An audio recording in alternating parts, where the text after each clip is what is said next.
jekk joħorġu allegazzjonijiet bħal dawk ta' 17 Black, Xogħli u li nindaga. Dan kien il-kliem tal-avukat George Hyzler fil-jum tal-ħatra tiegħu bħala Kummissarju għall-Istandards Pubbliċi wara ċerimonja fil-Palazz tal-President fil-Belt Valletta. Kwistjoni bħal 17 Black li din faqqat l-aħħar allegazzjonijiet wara 30 Ottubru.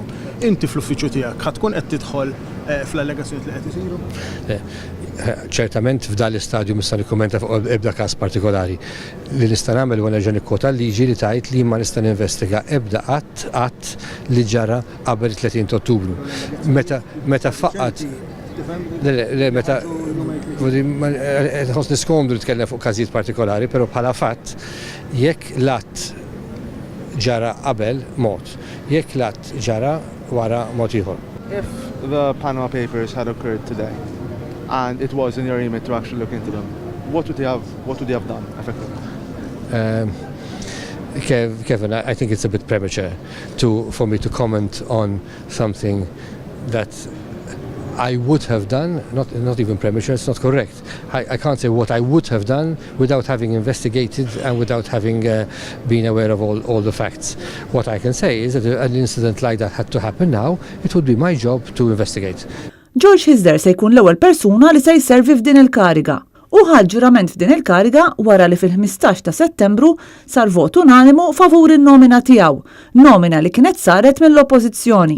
L-avukat Hyzler esprima ruħu favur li karigi oħra f'pajjiżna, inkluż dik tal-Kummissarju tal-Pulizija, ukoll jinħatru biqbil bejn iż-żewġ naħat tal-Kamra. Hyzler laħaq kummissarju wara ħafna pressjoni mill-oppożizzjoni fuq il-gvern hekk kif dan baqa' jkaxkar saqajh biex ifittex jaħtar lil xi ħadd f'din il-kariga. Tantu hekk li lat dwar din il-kariga dam 3 snin bejn Marzu 2014 u Marzu tal-2017 biex għadda mill-Parlament. Il-ħatra ta' George Hyzler imbagħad ġiet 18-il xahar wara li ġiet approvata l-liġi. Permezz ta' din il-kariga l-ġdida, politiċi fosthom ministri, segretarji parlamentari u persuni f'pożizzjonijiet ta' fiduċja għandhom ikunu taħt skrutinju aktar strett f'dak li għandha x'taqsam l-etika f'kull aspett tal-qadi ta' dmirijietom. George Hyzler spjega kif f'din il-kariga u mhux se jkun qed jieħu istruzzjonijiet mingħand ħadd. Fil-pożizzjoni tiegħi minn se nieħu istruzzjonijiet mingħand ħadd. Ħanagħmel dak li jien jidher li huwa sew, jiena rrid norqod bil-label mal-kuxjenza tiegħi ma ħadd iżjed. F'diskors qasir li jagħmel wara l-ġurament, il-Kummissarju l-ġdid qal li hu ġej minn kamp fejn ir-reputazzjoni internazzjonali hija importanti ħafna u li jittama li l-Parlament ikun jista' jattira l-aqwa elementi kif jixraqlu pajjiżna.